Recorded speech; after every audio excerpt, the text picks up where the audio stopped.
People often say that there is a war against nature and that this is the Third World War. It's getting more stark, it's getting worse, and the rate of change is accelerating, whether we're talking about the extinction of species or the thoroughness of the technoculture.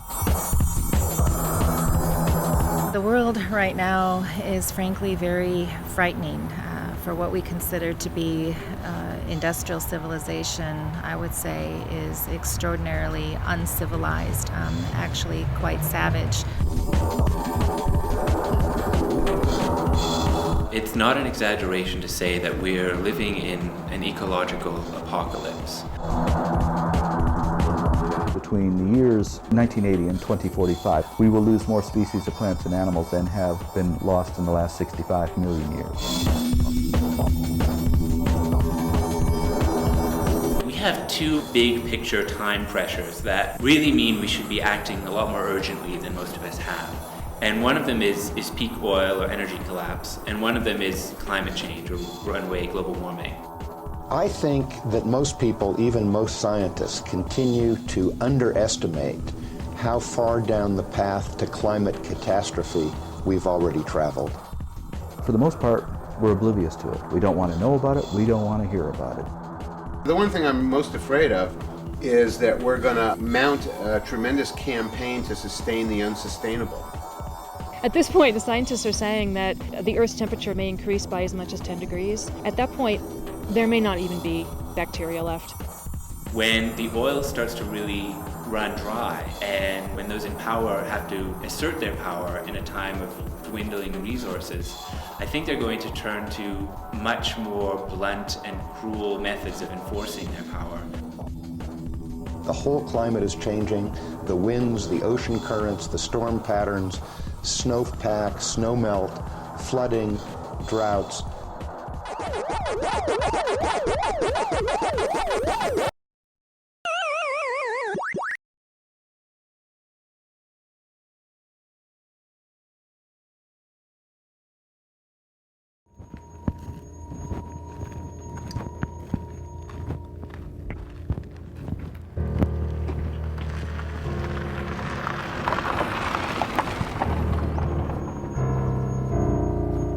It's stunning how fast the destruction is proceeding.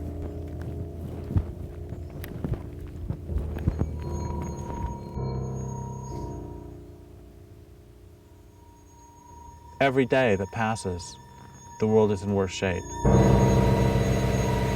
The sad-looking man you see on the screen is Derrick Jensen.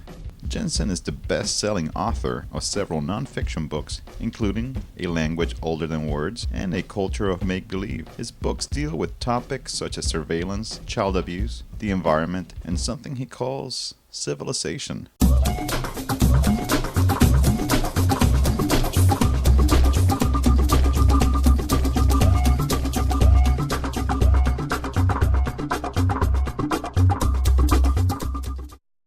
But it's statements like these that make him so controversial. They're thinking of raising the Shasta Dam in California, and the reason that Senator Feinstein gave was, it is Californians' God-given right to water their lawns. You know, there is no way to argue with that, except with explosives. That was Mr. Jensen in 2006. The same year he published a 2-volume set called Endgame. In Endgame, he argues that there is an urgent need to bring down civilization.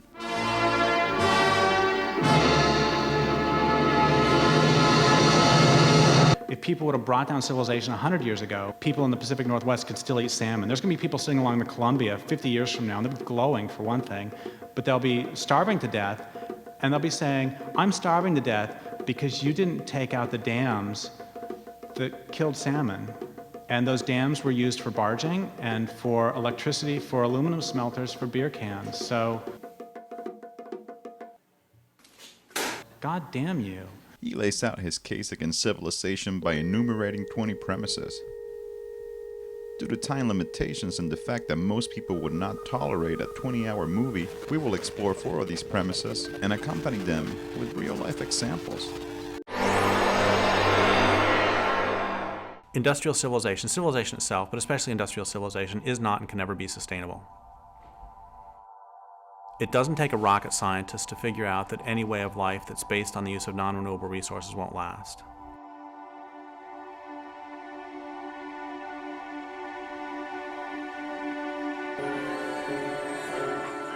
Civilization is a way of life characterized by the growth of cities. So you've got groups of people living in a dense enough population that the local land base cannot support them. What that means is you have to get your basic resources from somewhere else because you've used them up where you live. So you're going to go out into the countryside and gather up whatever it is you want, bring it back in.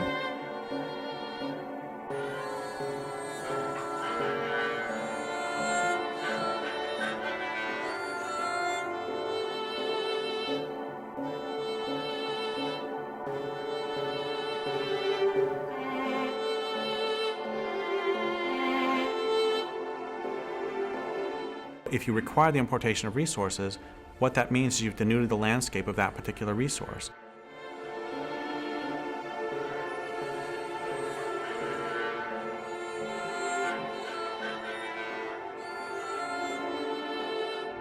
There's no way that in the long term you can continue to destroy the land that you need for your survival or the waters that you need to drink and expect to continue to live. Industrial civilization requires ever-increasing amounts of energy and ever-increasing amounts of land, ever-increasing amounts of resources of all kinds in order to perpetuate itself, in order to continue to grow, in order to just maintain itself. And we live on a finite planet, and those aren't available. Of course, unfortunately for us and most living creatures, that culture won't stop until it's consumed as much as it can, or of course until we stop it ourselves.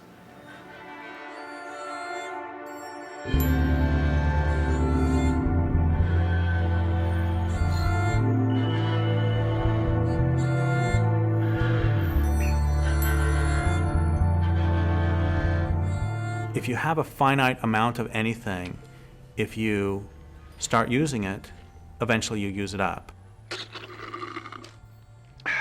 And so it would seem that if your entire culture is based on, I don't know, let's take a random resource, oil, that you would think about what's going to happen when the oil runs out. We found energy resources that have allowed us to escape some of the kinds of limits that previous cultures have had to face much more quickly. It used to collapse because they ran out of resources, easily accessible resources, the limit being the distance that people could travel with things like horses or other pack animals. That ended with the beginning of the fossil fuel age. Now they can go all over the planet and take what they want. So globalization has only accelerated this tremendously destructive process. We've poured our wealth into building an infrastructure for daily life that has no future. I do think that the oil problem is going to accelerate within the next 3 to 5 years, maybe even sooner. The numbers indicate that we've probably peaked in global production.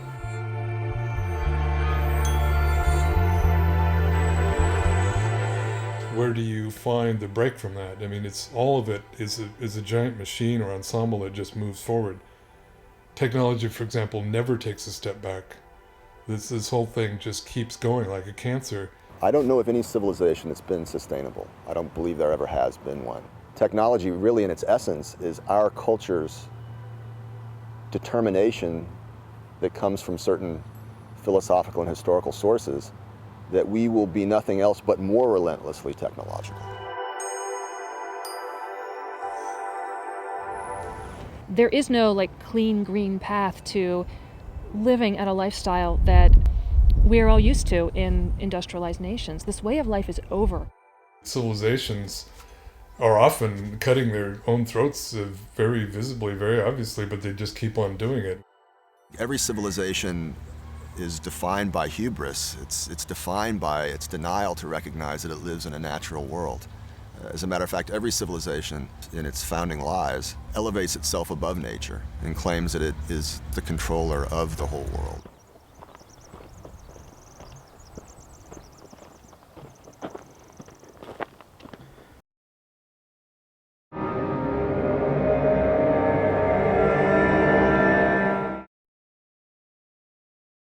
The first written myth of this culture is Gilgamesh deforesting the plains and hillsides of Iraq. When people think of Iraq, is the first thing they normally think of cedar forests so thick that sunlight never touches the ground?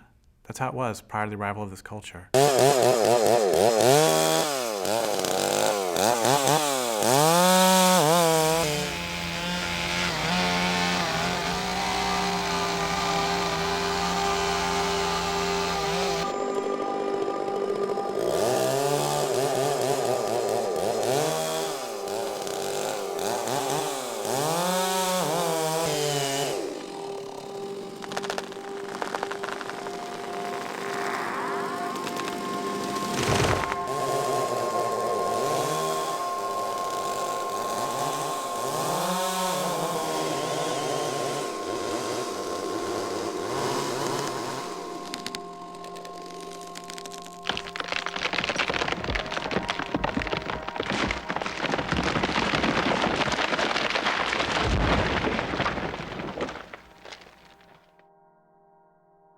So as a longtime grassroots environmental activist, and as a creature living in the thrashing endgame of civilization, I am intimately acquainted with the landscape of loss, and have grown accustomed to carrying the daily weight of despair. I've walked clear cuts that wrap around mountains and drop into valleys and climb ridges to fragment watershed after watershed, and I've sat silent near empty streams that 2 generations ago were lashed into whiteness by uncountable salmon coming home to spawn and die. Out here in BC and across North America, when they do industrial logging, they actually take and just remove all the trees. They level everything. They leave nothing but stumps and slash piles. And they burn the slash piles and they take out all the timber. And what's left is a wasteland. It's like they take a rainforest and turn it into a desert. That's what a clear cut is.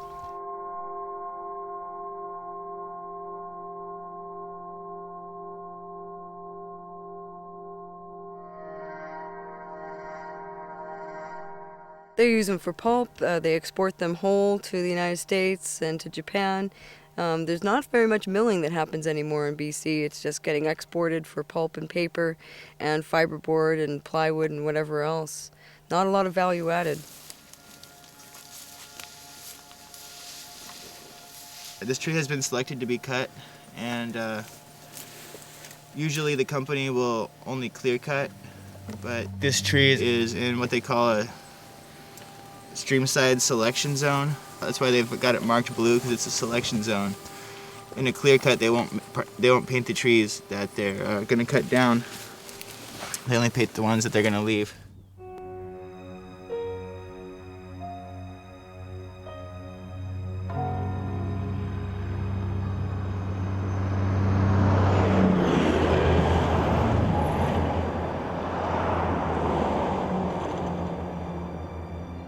There's still a strong push to harvest as much of the western red cedar as they can. They're bringing in huge helicopters to do that. And they're high grading, selecting only the really good high quality timber and leaving the rest laying there, in a junk heap. So that's why we keep on, fighting back.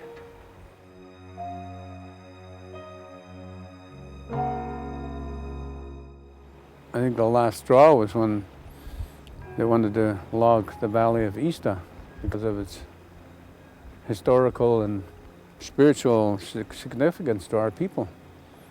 But they logged it in spite, just to make a point against our resistance, against our overall position, with regards to treaties or encroachments of industry development in our territories.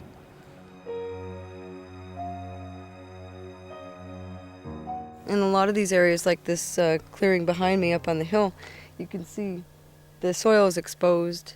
The ultraviolet kills off all the mosses, the funguses that hold the forest, hold the soil together.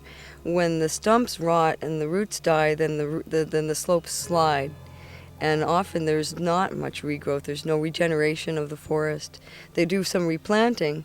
It doesn't always work because there's no soil left. It washes down into the streams. It kills the salmon. It fills up the reservoirs. It causes all kinds of flood damage downstream. That's terrorism. Stripping down all the trees, ripping out the trees in the forest, and now they're going to rip out the guts of the land with looking for copper and gold. And there has to be some kind of focus to address the injustice to our people, the injustice to the land, to the water, to the wildlife, the injustice to the marine life and the salmon life, and the injustice to the people that want to stand up for it. When we block the road, these trees are very valuable, and the laws are all profit-driven. They're all driven by the corporations. The police are there to enforce the corporations' right to log, not to enforce our right to stop them and protect the ecosystem. There's so little that's left of the old-growth forest like this that we see on the sides here, that people are putting their bodies on the line. They are willing to make huge sacrifices to stop the forest from being sacrificed, and the water and the air quality and the global climate.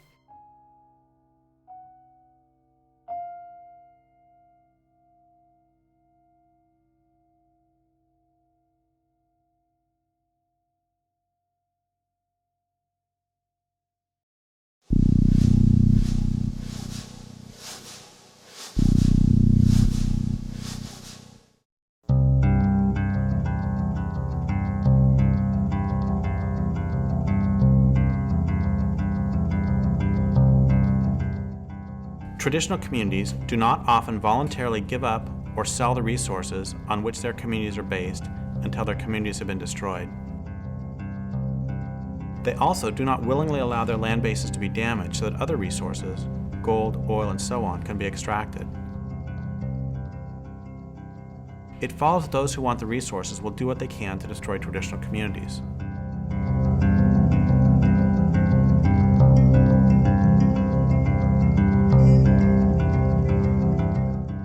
Our people, we say, have been there since time immemorial.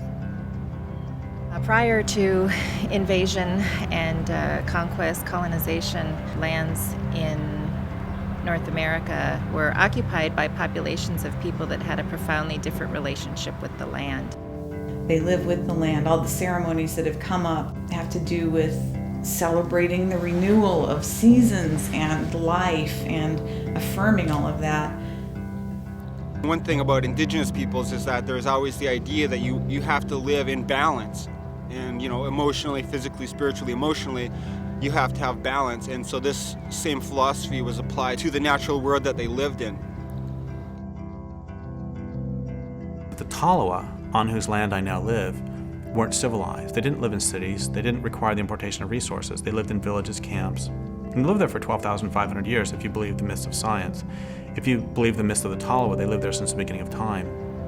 I think that what we have had in Indigenous societies all along is a very kind of common sense, a very practical approach to why it's important to treat the world around you, the natural world, in a good way. Our people never exploited more than what we needed. We respect the land, we respect the animals, we respect the water, we respect the air, the wind, the fire, all the sacred elements, and we believe that they all are living things. So I suspect that's the way it was before contact.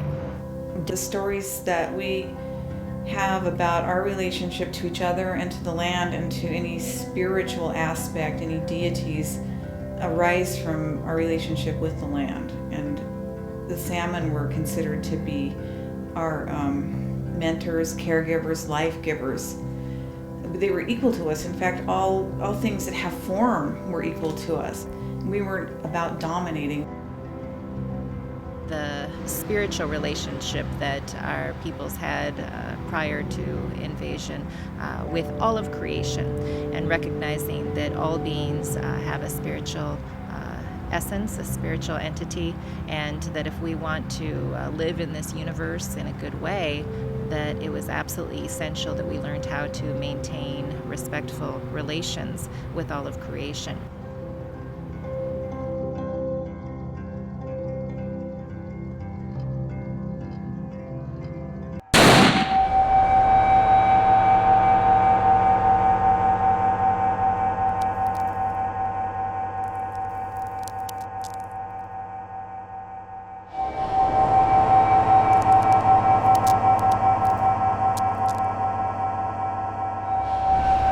When Europeans came to this land, it was with such a rapacious appetite. It still has not been sated. They brought Christianity, they brought colonization, and certainly they did bring civilization. They came in and they were sent with this commission, they felt, apparently, to dominate the land, and it was just basically there for the taking. These people would accept beads or just kind of get out of the way, and of course they had superior firepower at that time too. Right off the bat, with Christopher Columbus landing in the Caribbean region on what is today Haiti and the Dominican Republic, they initiated almost immediately a genocide down there that depopulated most of the nation there, the Taino and the Arawaks. And one of the main things that happened was the introduction of diseases, which was basically biological warfare. The smallpox was spread through tobacco and blankets and given to the Indian people. So it didn't take them long to be decimated because they were pure. And the smallpox was vicious, very vicious. When Europeans came, much of what they were interested in was rapid resource exploitation. They wanted to get wealthy in the New World. And as they were seeking that wealth, they worked with indigenous nations to undermine traditional economies and undermine the relationship that indigenous populations have with the land, so that indigenous peoples could then do the work of resource exploitation and extraction for the Europeans so that they could get wealthy. In imposing those things on indigenous peoples, of course, they destroyed indigenous peoples and their nations and their way of life. Generally, indigenous peoples suffered 90% or more depopulation rate upon having contact with Europeans. It was a genocide, war for territory, because the Europeans wanted to take the resources.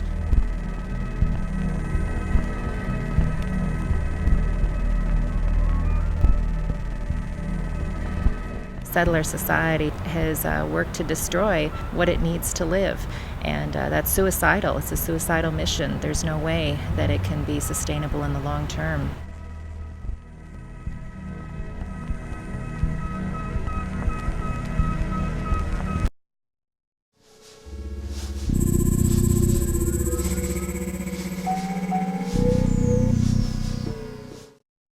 I gave a talk in Oregon a couple years ago, and this guy afterwards said, you know, you talk a lot about this culture being based on violence, but I don't see it. You know, I'm not violent. And I said, okay, first off, where's your shirt made? And he looked and it was made in Bangladesh. It's like, look, do we even need to talk about that? He's fucking faking he's dead. Yeah, he's breathing. He's faking he's fucking dead. Yeah, he just blamed. Our way of living, industrial civilization, is based on, requires, and will collapse very quickly without persistent and widespread violence. Arcing upwards into the 7th line. A large explosion. Wow. I'll just take a couple eggs. How many you want? Two. Two is good. Okay. And then what next? Some ham. Great. Tomato. Okay. How about that? Okay. Some onion. Onion. Ooh, and cheese. Everything then, right? Okay, You want yes, everything. Okay. I understand. Okay. We'll just pop this on. Now watch. I'm chopping the ham and veggies, grating the cheese, and whipping the eggs, all in 3 seconds. The machine that just made those smoothies for Berman and Fred will make an omelet. There's not much time left to get this beautiful pulse diamond necklace, less than 50 seconds. Joanne? Absolutely, John. You're going to want to give us a call to get this beautiful Hope diamond necklace. This is a 45.52 carat diamond surrounded by 16 white diamonds. It has a platinum chain bearing 46 more diamonds. These are 12 4-ounce Southern barbecue chicken breasts. These Stuffin' Gourmet farm fresh chicken breasts come from their barnyard to your backyard. They're wonderfully marinated and guaranteed to be tender, juicy, and downright delicious.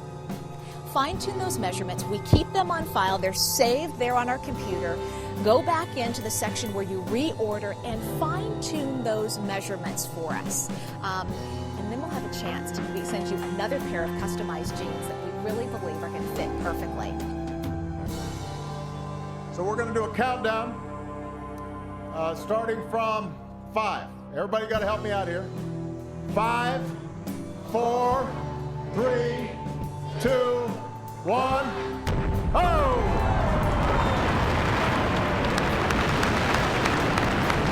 It worked.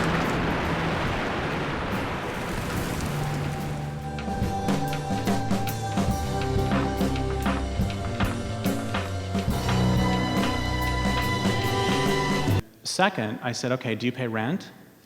He's like, yeah. And I said, why? And he said, because I don't own. And I said, no, what would happen if you didn't pay rent? He said, well, the sheriff would come and evict me. I said, I don't know what that means. What would happen? He said, well, the sheriff would come, and he would knock on the door. I said, okay, great. What happens if you open the door,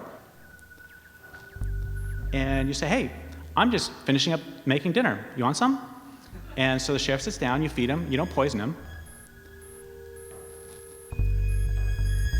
And then after dinner, you say, well, you know, you've been somewhat pleasant company, but not all that pleasant, so I would like for you to leave my home now. What would happen? He said, well, the sheriff would pull out his gun and he'd say, I'm here to evict you because you didn't pay rent. I said, so the reason you pay rent is because if you don't, some guy with a gun is going to come and take you away. He said, I think I get it. I said, let's try again. What happens if you're hungry, so you go to the grocery store and you start eating? What's going to happen? So we're going to call the sheriff. I said, yeah, it's the same guy who's going to come with a gun and take you away. He's a real asshole, isn't he? So one of the reasons we don't see a lot of the violence is because it's exported. And another reason we don't see a lot of the violence is because we've been so metabolized into the system that we bought into this strange notion that it's okay to have to pay to exist on the planet. That's really, really weird. And if you don't pay, then some guy with a gun is going to come and bad things are going to happen to you.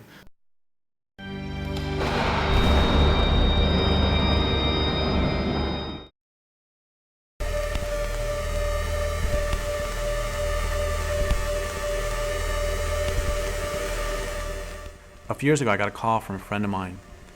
She's an environmental activist. She was crying, and she said, this work's just killing me. It's breaking my heart. I said, yeah, I know, it'll do that. And then she said, the dominant culture hates everything, doesn't it? I said, yeah, it does, even itself. She said, it has a death urge, doesn't it? I said, yeah, it does. She said, unless it's stopped, it's going to kill everything on the planet, isn't it? I said, yeah, it is, unless it's stopped. Then she said, we're not going to make it some great new glorious tomorrow, are we?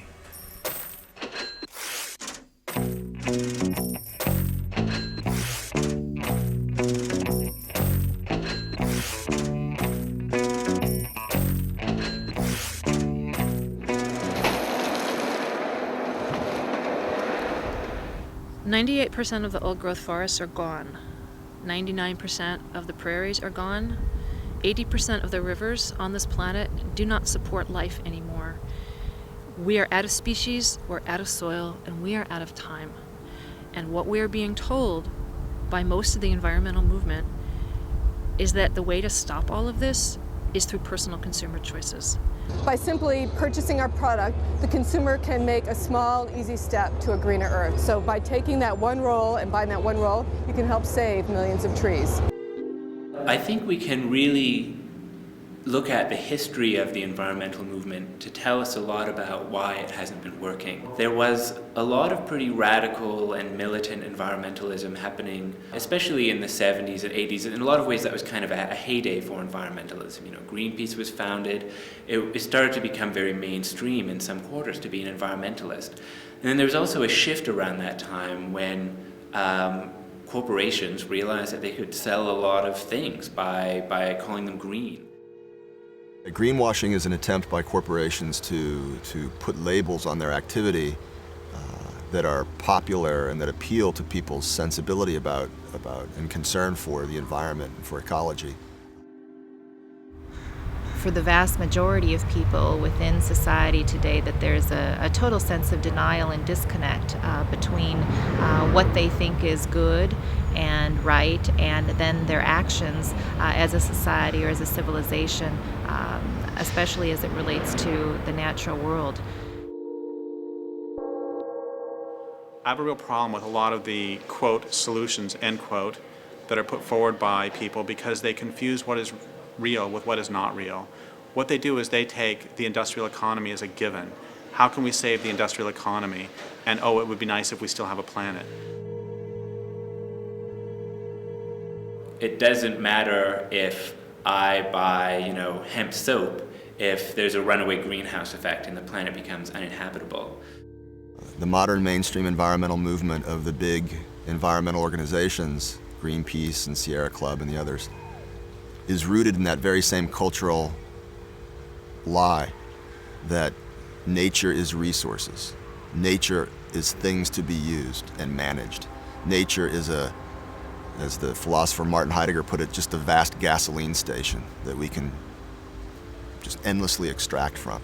They may say we need to manage it more wisely, but as long as they maintain the mindset that we are the lords of creation and creation exists for us as resources to be transformed into commodities for us to buy and sell, as long as they maintain that perspective on what it means to be an environmentalist, then they're working within the same framework of an ultimately self-destructive path that the culture is on.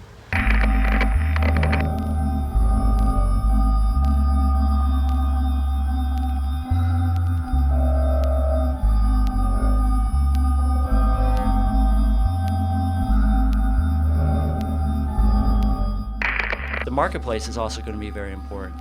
Many customers have been pushing for change in the boreal forest. The Forest Products Association and its 21 member companies are responding to the demand for greener products. And that marketplace is going to pay close attention. If the change isn't happening, then they're going to put pressure on the parties who are part of the agreement, the environmental organizations, the forest products companies, to do the things that they've set out to do. And they will reward the companies when things begin to be implemented and the change happens on the ground. Fully confident of that. One interesting piece of the agreement is with Greenpeace, David Suzuki, Forest Ethics, Canadian Parks and Wilderness on our side. When someone else comes and tries to bully us, the agreement actually requires that they come and work with us in repelling the attack, and we'll be able to say, fight me, fight my gang. I personally have no use for large institutionalized environmental organizations. I think they're more of a problem than a help. They're just eco-bureaucracies. And I won't name any because I don't like to badmouth organizations except for one, which I feel that I can, and that's Greenpeace. And the reason I can criticize Greenpeace is I am a co-creator of Greenpeace, and therefore I feel like Dr. Frankenstein sometimes, and I feel that since I helped create the thing, I can certainly criticize it. And I think that Greenpeace has become the world's biggest feel-good organization now. People join it to feel good, to feel I'm part of the solution, I'm not part of the problem. Greenpeace brings in close to $300 million a year. And what do they do with that money? Generate more money. And the people who are at the top of the totem pole now are not environmentalists. They're fundraisers, they're accountants, they're lawyers, they're business people. People are voting with their dollars at the checkout stands. It's because they know the polling shows that the public cares. And, ultimately they're going to care about their profit margin and whether they can sell products. What's happened in British Columbia with the environmental movement, it's been stalemated. The big leaders there compromised. They went in bed and it snuffed out that movement.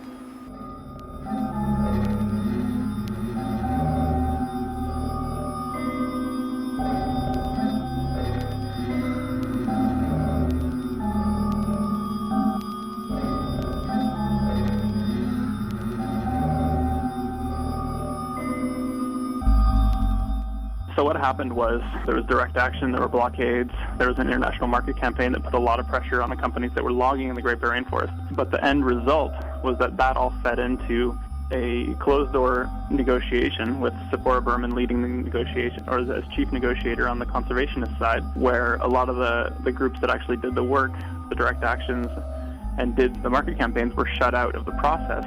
Public oversight was removed, and the protocol agreements that were signed with First Nations and with conservation groups were basically shunted aside. And so the protocol agreements gave the negotiators a mandate to negotiate for 40 to 60% conservation, but what happened was they agreed to 20%. It's not strange to me when people tell me that, oh, you know, that the former president of Greenpeace now works for the logging industry of Canada. The former president of Greenpeace Australia now works for the mining industry. The former president of Greenpeace Norway works for the whaling industry. See, because it's just one corporate job to the next.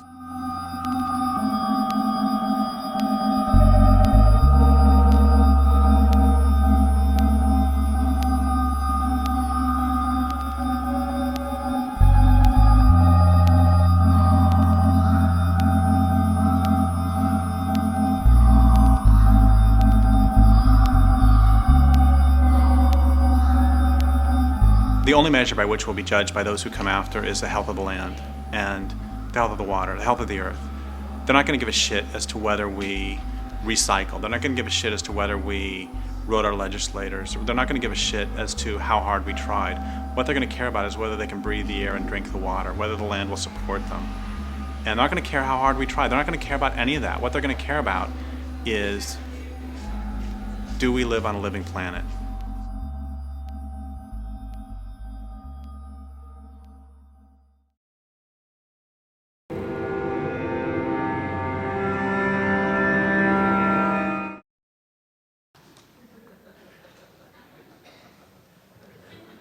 Okay, so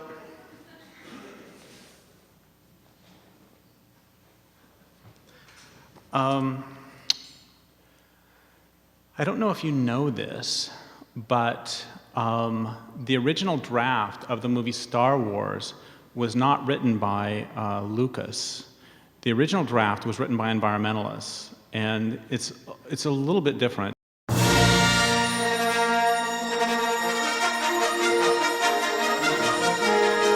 For one thing, it wasn't actually called Star Wars. It was called Star Nonviolent Civil Disobedience. But the plot of Star Wars, for those of you who don't remember, is that the Empire has created this giant machine called a Death Star. And it's a machine that's capable of destroying entire planets. And in the movie, the rebels find a way to destroy the Death Star. And then at the very end, Luke Skywalker uses the Force to get past all the TIE fighters and to drop a torpedo down a thermal exhaust port and to blow up the Death Star. Once again, the first draft of the movie, written by environmentalists, was a bit different. The rebels didn't actually blow up the Death Star. Instead, they used other methods to slow the intergalactic march of empire. For example, they set up programs for people on planets about to be destroyed to produce luxury items like hemp hacky sacks and gourmet coffee for sale to inhabitants of the Death Star. Audience members will also discover there are plans afoot to encourage loads of troopers and other citizens of the Empire to take eco-tours of doomed planets. Their purpose will be to show to one and all that these planets are economically important to the Empire and so should not be destroyed. In a surprise move that will get viewers to the edges of their seats, other groups of rebels file lawsuits against the Empire, attempting to show that the environmental impact statement that Darth Vader was required to file failed to adequately support his decision that blowing up the planet would cause no significant impact. Viewers will thrill to learn of plans to boycott items produced by corporations that have Darth Vader on the board of directors. And they'll leap to their feet in theaters worldwide when they see bags full of letters written directly to Mr. Vader himself, asking that he please not blow up any more planets. Now, we all know that that would be enough not only to bring the Empire to its knees, but to make a damn fine and exciting movie. The thing is, there's more. Thousands of renegade rebels, unhappy with what they perceive as toadying on the part of mainstream rebels, decide in a scene guaranteed to bring tears to even the eyes of the most cold-hearted theatergoers to stand on planets about to be destroyed, link arms, and sing "Give Peace a Chance." They send DVDs of that to Darth Vader and his boss, the Grand Moff Tarkin, to whom they also send wave after wave of loving kindness. A few of the rebels sneak aboard the Death Star and they lock themselves down to various pieces of equipment, and stirring debates are held on screen as to whether the rebels should voluntarily surrender on approach of the troopers or whether they should remain locked down to the end. And in a brilliant and brave touch of authenticity, the rebels are never able to come to consensus. But there's more. Once inside the Death Star, there's a splinter group breaks off. They burn a couple of transporters and they etch Galaxy Liberation Front. And then another group breaks off from that group and they finally make it to Darth Vader's private room. And when they get there, they sneak up behind him and then they hit him with a vegan cream pie. And the directors decided to cut that because it was way too close to a scene in another movie they were developing at the same time called The Plot to Pie Hitler. As the Death Star looms directly overhead, a few of the rebels advocate picking up weapons to fight back. And those rebels are generally shouted down by the pacifist rebels, who argue that attacking those who run the Death Star is just another example of the Empire's harmful philosophy coming in by the back door. If we want to change Darth Vader, they say, we must first become that change ourselves. To change Darth Vader's heart, we must first change our own. We must above all else have compassion for Darth Vader and remember that he too was once a child. So finally, Leia, Luke, Han, Chewbacca, and a couple of robots show up, and they tell these others they found a way to blow up the whole Death Star. And the rest of the rebels, of course, are just horrified. There's a scuffle breaks out between Leia, Luke, Han, Chewbacca, and the two robots on one side, and the pacifists on the other. And the pacifists chase those four from the room and from the film, which is not a big deal because they're minor characters anyway.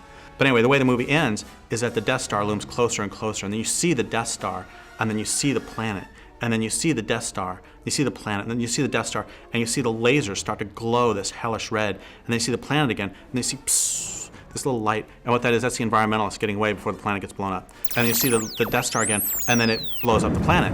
And then the final shot of the movie, which reveals what a complete triumph this was for the rebels, is a still showing an article on the lower left of page 43 of the New Empire Times that devotes a full 3 sentences to the destruction of the planet. So it's like, yeah, we got some press.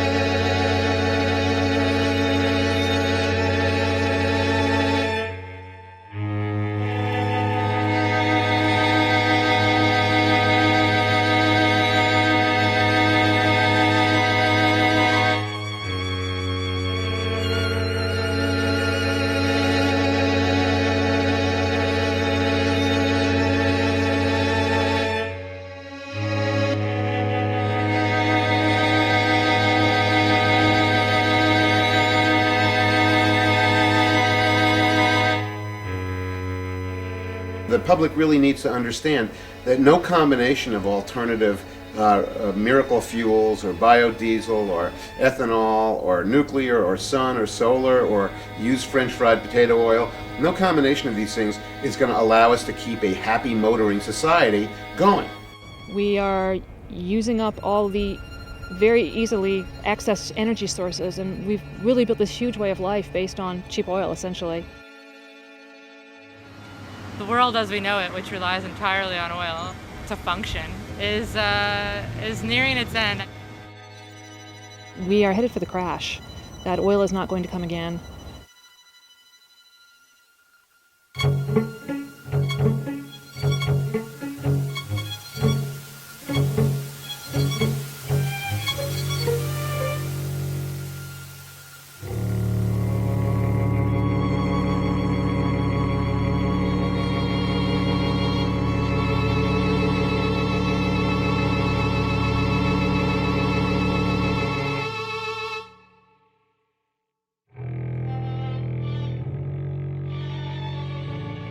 Tar sands are probably one of the biggest industrial projects in the history of mankind. The tar sands are the largest, most destructive environmental project on the planet right now. It's oil extraction. It's some of the dirtiest oil on the planet, which means that it takes the most energy to extract. And the reason that we're extracting this particular brand of dirty oil is because there's no other oil left to extract. Tar sands really aren't oil. Effectively, the process by which you mine and refine tar sands is effectively adding about 100 million years of development through a synthetic process. The tar sand deposit in an area that covers the size of the state of New York or larger than England is already considered the largest industrial project in human history, and it's barely begun. They extract it from the sand by steaming and heating water, basically boiling it. So the oil sits on top of the water like a froth, and then they scrape it off, and that's the bitumen. There's mining processes and in situ processes, and both of them are pretty much trying to extract bitumen out of the sand. To produce 1 barrel of oil, you have to first, after you've cleared off the ground and broken all the trees down and so forth, then dig a pit which can be up to 200 feet deep. For each barrel of oil, there's 4 barrels of water used in a process called a slurry, where you spin it at a high speed, high velocity, with high temperatures of water to separate the bitumen, which is the pre-synthetic oil, from the sands itself and all of the clays and silts. But that's after you've already dug out what has to be hundreds of tons of earth. The energy that's required to actually do that is approximately, people say for almost every barrel of oil you need about a half a barrel of energy just to produce this. So for every barrel of energy input is 2 barrels of oil that are produced. Whereas with conventional crude it was very, very minor in terms of the energy that's inputted to actually get the crude oil out. So the ratio that's most important to talk about is a ratio you could use in a country like Iraq, where for each barrel of oil you use to try to get more oil, you'll get about 100 barrels back.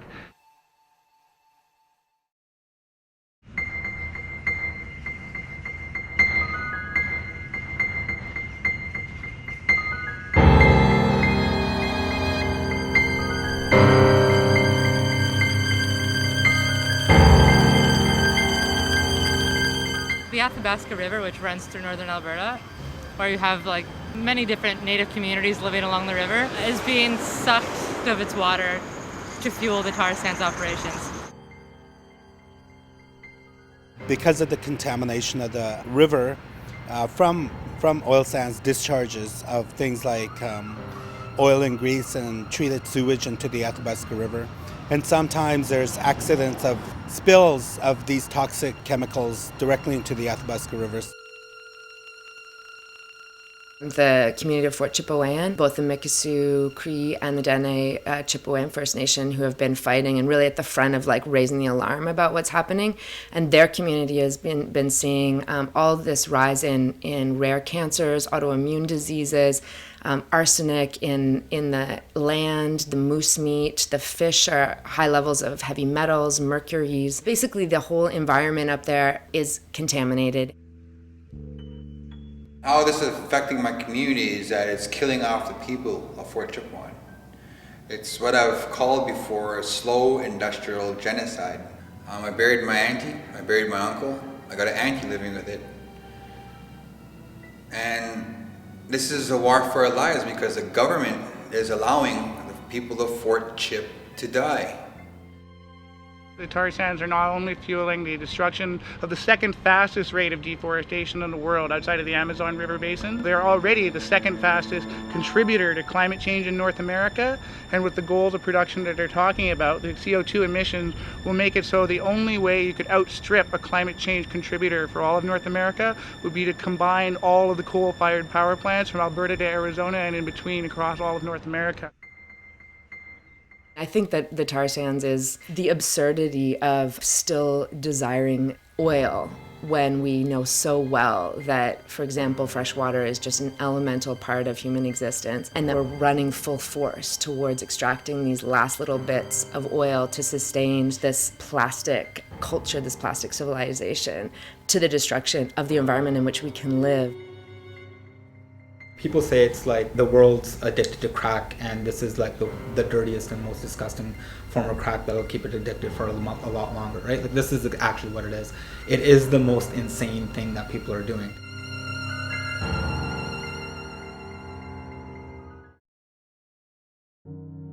We probably agree that civilization is going to crash whether or not we help bring this about.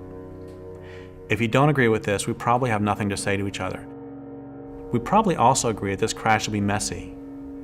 We agree further that since industrial civilization is systematically dismantling the ecological infrastructure of the planet, the sooner civilization comes down, whether or not we help it crash, the more life will remain afterwards to support both humans and non-humans.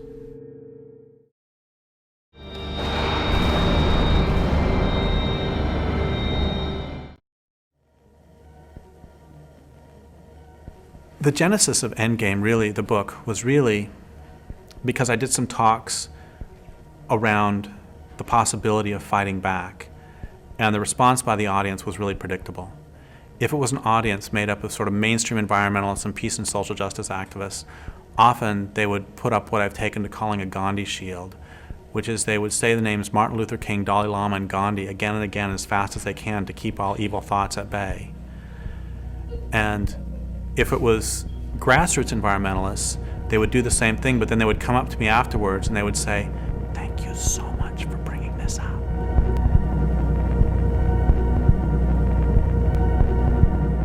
Especially in North America, pacifists and nonviolent advocates have had a very defining role and even a censoring role in determining what other people's participation can be in a whole range of social struggles.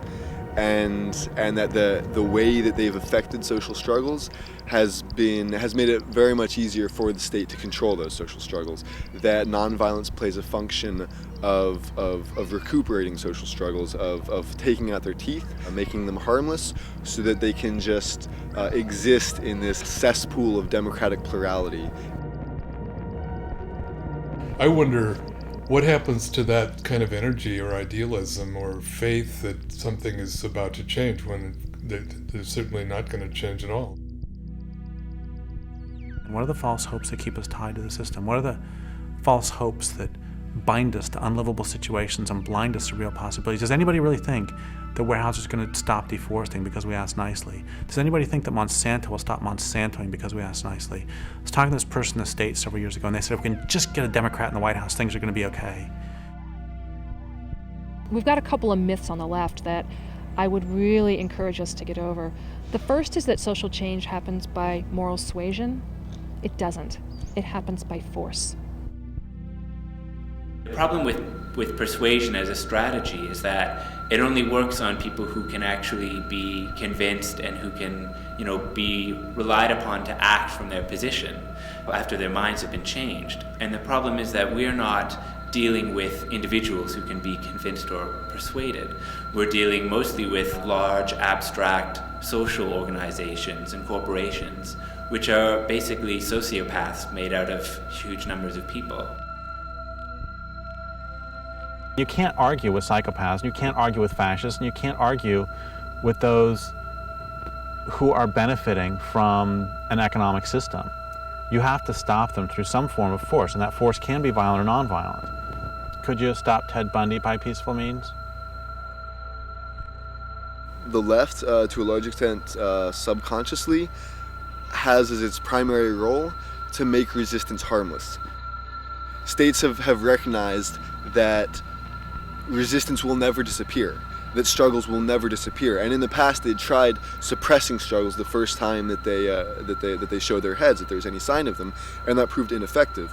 So nowadays, the way that states rule is by accepting the inevitability of conflict and resistance and just trying to manage it permanently. Keep the march going. There's nothing happening here. There's nothing happening, just one more line of police. So please keep the march going. Social movements in North America are locked into this pacifist doctrine that is imposed by the middle-class reformists who want to control the movement and dictate how it conducts itself. Advocates of nonviolence, they frequently say that nonviolence works, and the principal examples that they use of that are Gandhi in India and Martin Luther King in the US. The problem with that is that this constitutes a really great historical whitewashing, that in fact the resistance in India was incredibly diverse, and Gandhi was a very important figure within that resistance, but the resistance was by no means pacifist in its entirety. Gandhi gets used as a way to shut down conversation. Especially in the West, Gandhi's used as a way to sort of quell any ideas of either direct action or what's perceived as violence, or sort of like, resistance that goes beyond what is seen as sort of like a pacifist or a peaceful means of resistance. For years, I really bought into the whole Gandhian myth that is really sort of forced down the throat of activists in the United States. And the people who disabused me of that myth were when I first actually met some people from India. The people I talked to certainly didn't deify him, and many of them despised him. and they felt he was a collaborator and he was somebody whom the British could work with.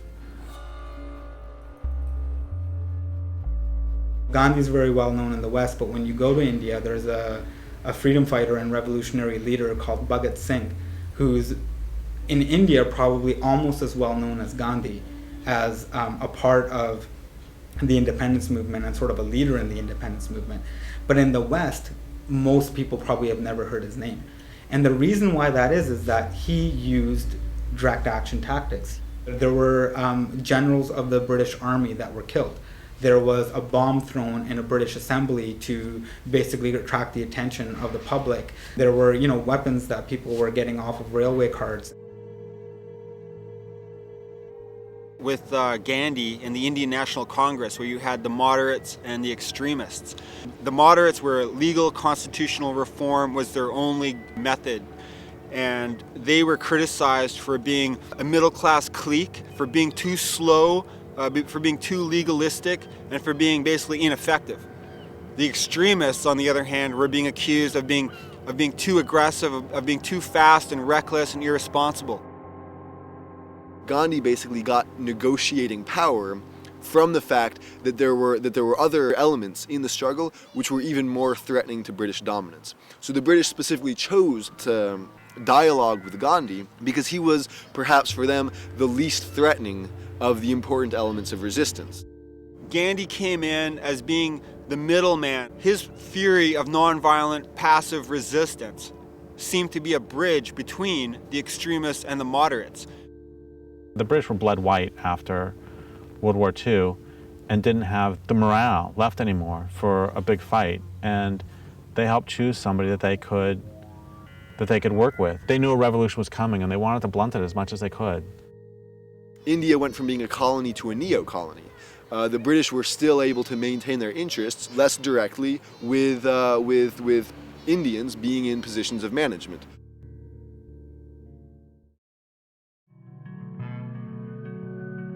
My problem isn't with somebody doing nonviolent actions, and it never has been. I mean, I say all the time that we need it all. My problem is that so many pacifists, especially in the United States, end up not supporting more radical or militant work.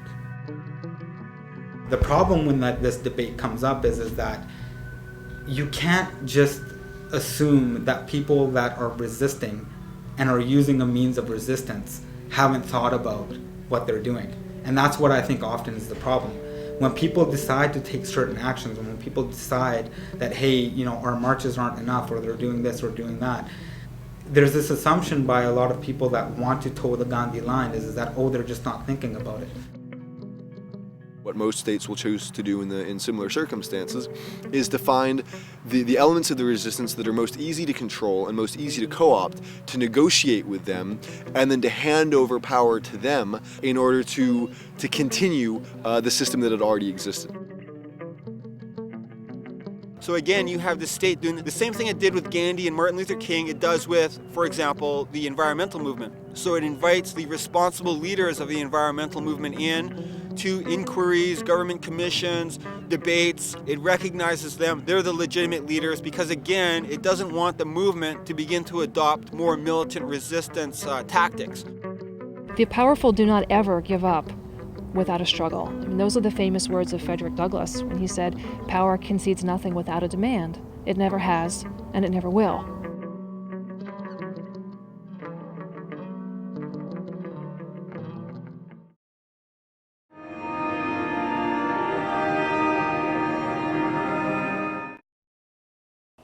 If we use more efficient electricity appliances, we can save this much off of the global warming pollution that would otherwise be put into the atmosphere.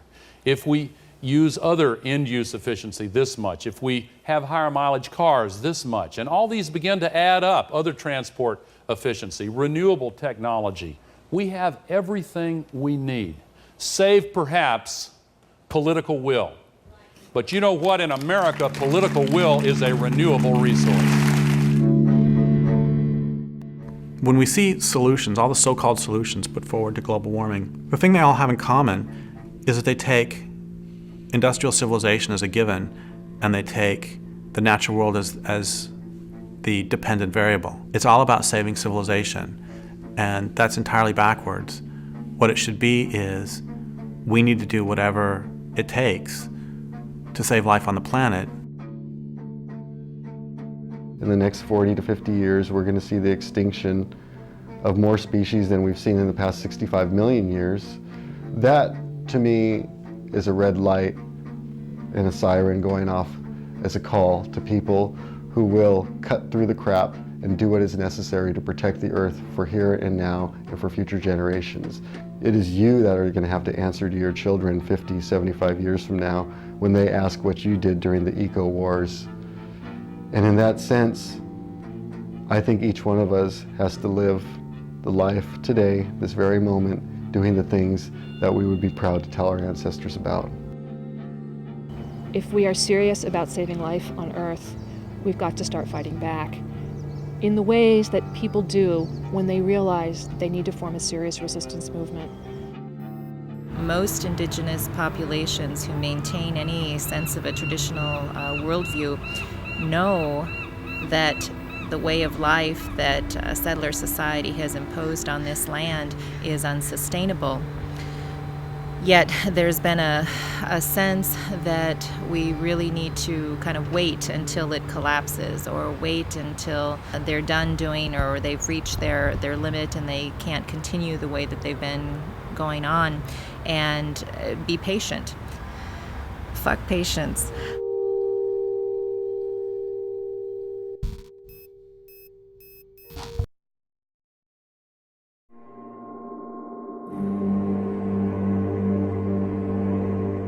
I think really the big problem is power, and that's something that liberals have a lot of trouble kind of thinking about or wrapping their heads around. And the problem is that this culture has clearly defined hierarchy. There are people who are clearly in power and who benefit from power and who benefit from destroying the planet and who benefit from exploiting other people. And they've been doing that for a long time, and their power is more important to them than anything else. There is no personal consumer choice that is going to dismantle the systems of power that are behind the destruction of our planet. What we need is organized political resistance. You cannot just simply ask the state for these reforms or for any kind of gains or concessions. You have to force them to do it, and that's the power of disruption.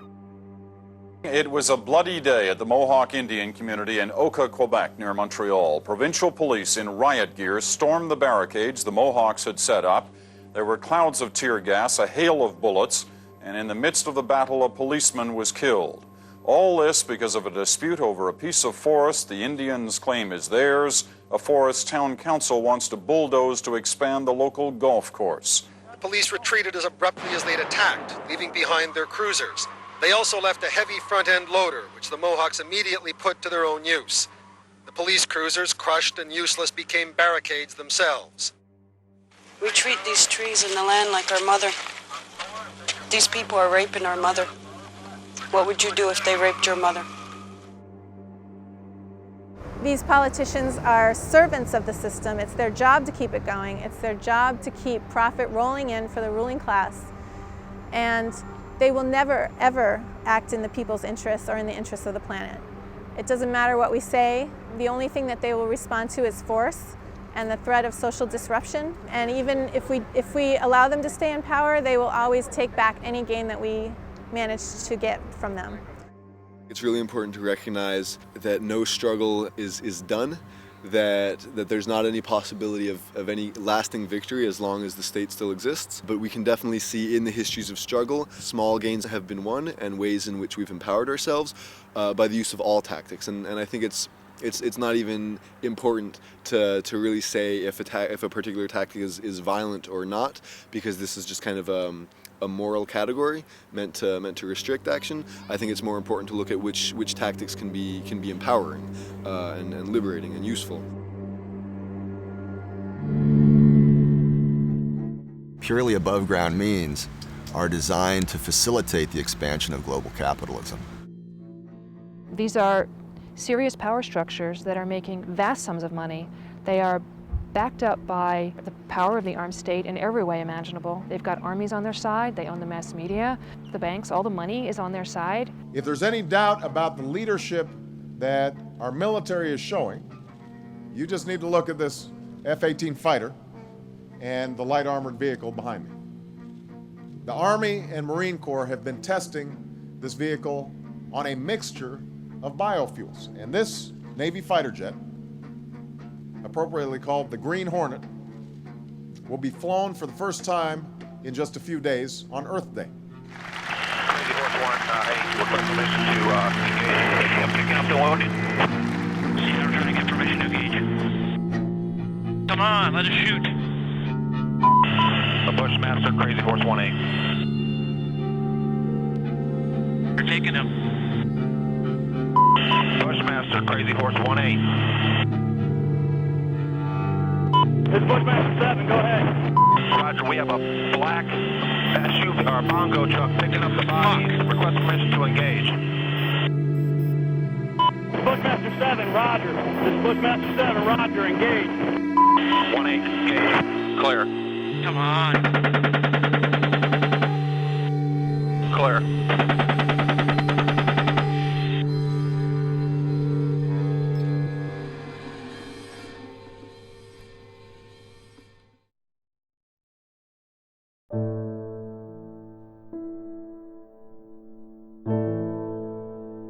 So if the law will not do the right thing, other people will have to do the right thing, and they'll have to do the right thing by breaking the law.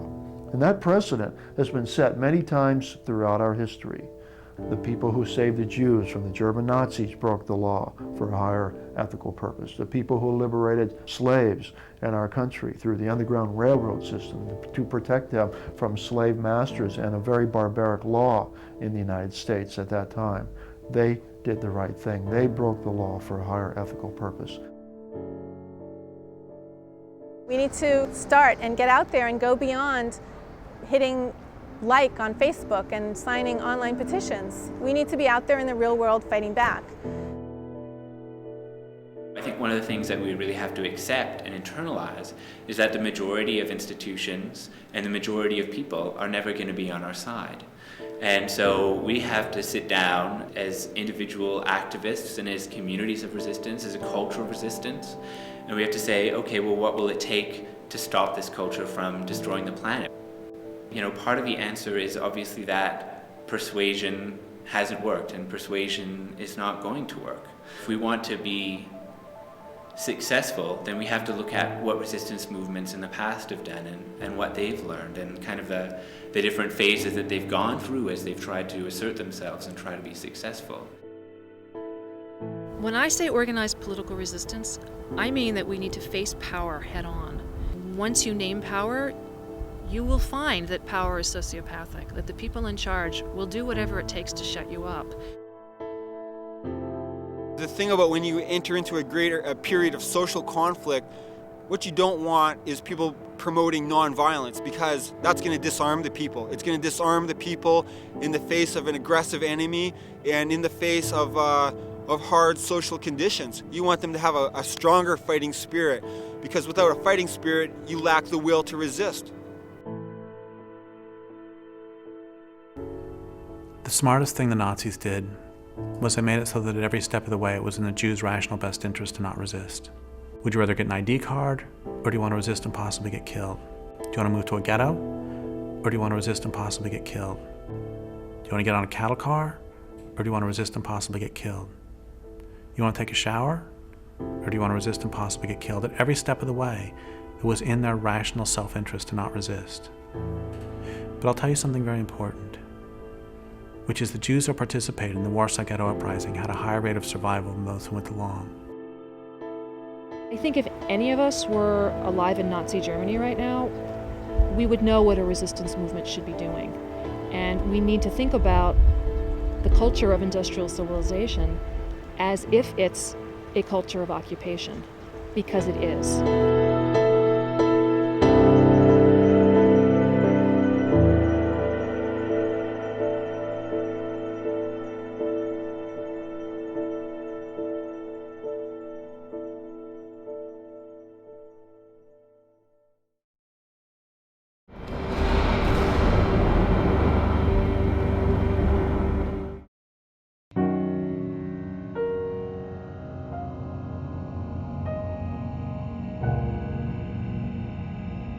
If Nazis or other fascists took over North America, what would we all do? What would we do if they implemented Mussolini's definition of fascism? Fascism should more appropriately be called corporatism because it's a merger of state and corporate power.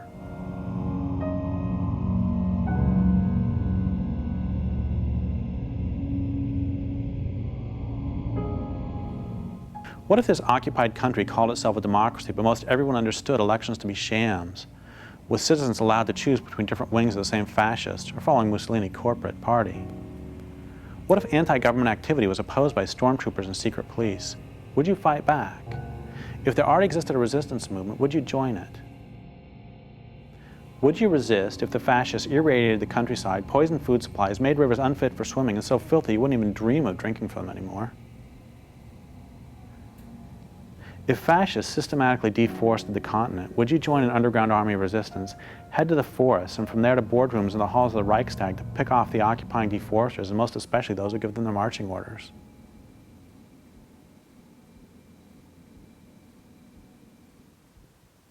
Give me a threshold, give me a specific point at which you finally take a stand.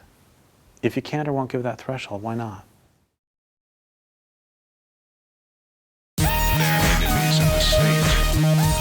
Yeah, yo, I ain't got any time to waste on this one. I gotta get right on it, like, yo. When I face the page, I place the rage, place it into stasis. I'll write it and erase it. That's a basis, cover all the bases. Watch what you say on the cell, they gonna trace it. Stack deck, don't expect any aces. Camera eyes, watch you in public places. And I hate this, so I take this mic and I write like these words on my legs, and they walk me through my paces. People chasing glittery lights, but I've seen the heights. My time is not wasted, I'm tracing the sky. Weed smoke that I took me to all the spaces of mine. In time, look, just face it, this life is mine. That's why I'm not racing the finish line. We'll come with time, the moment designed to shine, I won't replace it. So I take my time, grind it up and break it, roll it up so fine, light it up and blaze it, smoking blunts, smoke 'em up. And time's on the grind, training for the signs. Take your fist and raise it up to the sky. See the fire in the eye, do or do not do. There is no try, hard to find what's true. That is no lie. If they clip your wings, how you gonna fly? Are you gonna lie? You're gonna die. So until that day, are you gonna try? One by one we multiply. Eyes to the sun, just let it shine now. Now get into it.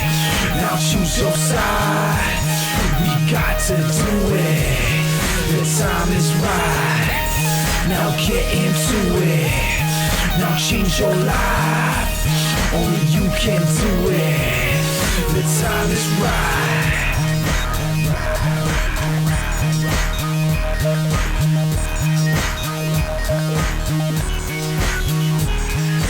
Any more pollution and you gon' fry. So get into it, it's do or die. Without action, factions or crews divide. But you can't be stupid if you choose to ride. And you can't ride the fence, better choose your side. Keep doing what you're told or do what's right. You're gonna roll over or you gon' fight. No justice, no peace, the war's tonight. And I'm a poltergeist, you know, a violent spirit. Product of a world with too much violence in it. So many people, trees and animals are dying a minute. Can't ask them to stop, they ain't trying to hear it.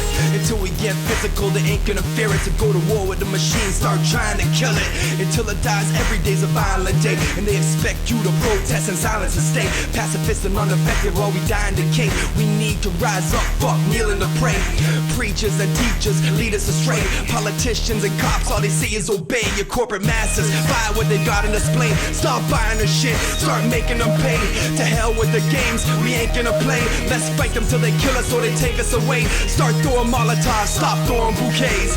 Take it to these bastards like tankers and skate. Monkey wrench machines and write communiques. A wall to spray pages big, circle A's. Now get into it. Now choose your side. We got to do it. The time is right.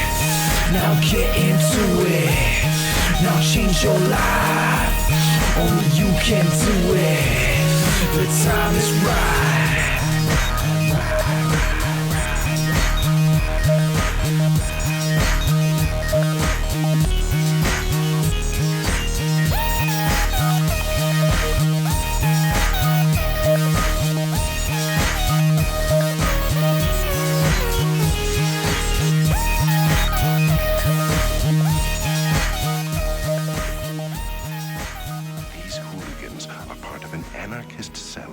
agents have been tracking for weeks. If you listen to them, you're playing right into your own destruction.